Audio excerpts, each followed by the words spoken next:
Nakatikim na ba kayo ng toasted pastillas na may keso?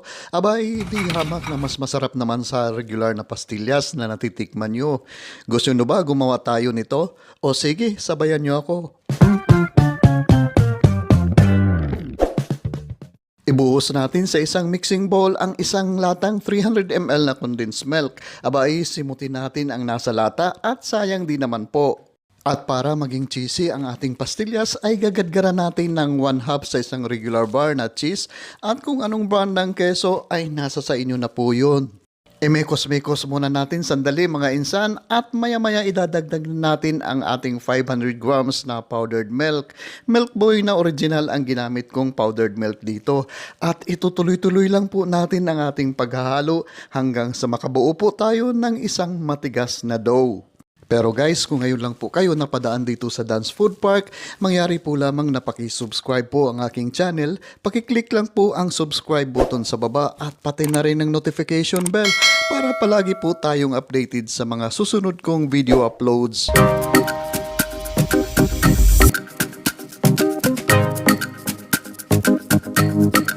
O ayan, medyo matigas na po ang ating dough at kapag malambot po ang ating dough, pwede naman muna natin ilagay sa ref ng ilang sandali bago po natin hulmahin into pastillas cubes.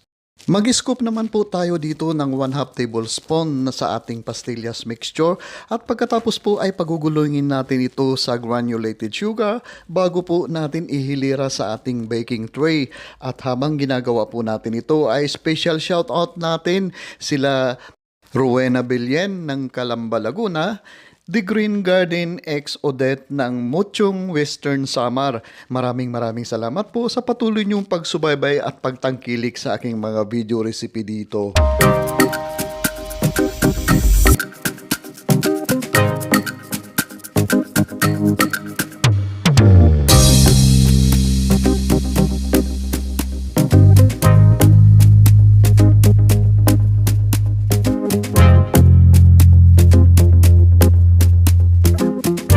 Guys, kung nandyan pa po kayo nanonood, ibig sabihin lang yan ay nagugustuhan nyo po ang video na ito.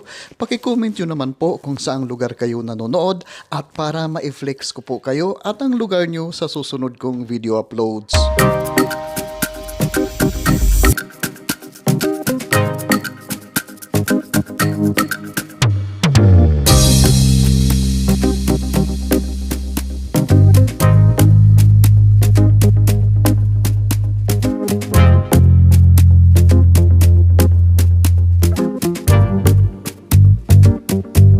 Ngayon naman po ay bibake po natin ito ng mga 20 minutes o hanggang maging light brown po ang ating mga pastillas sa temperature na 180 Celsius.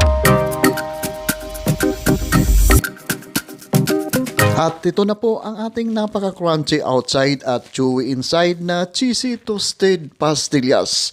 Oops, palamigin muna natin ito para masabi natin na crunchy talaga ang ating pastillas.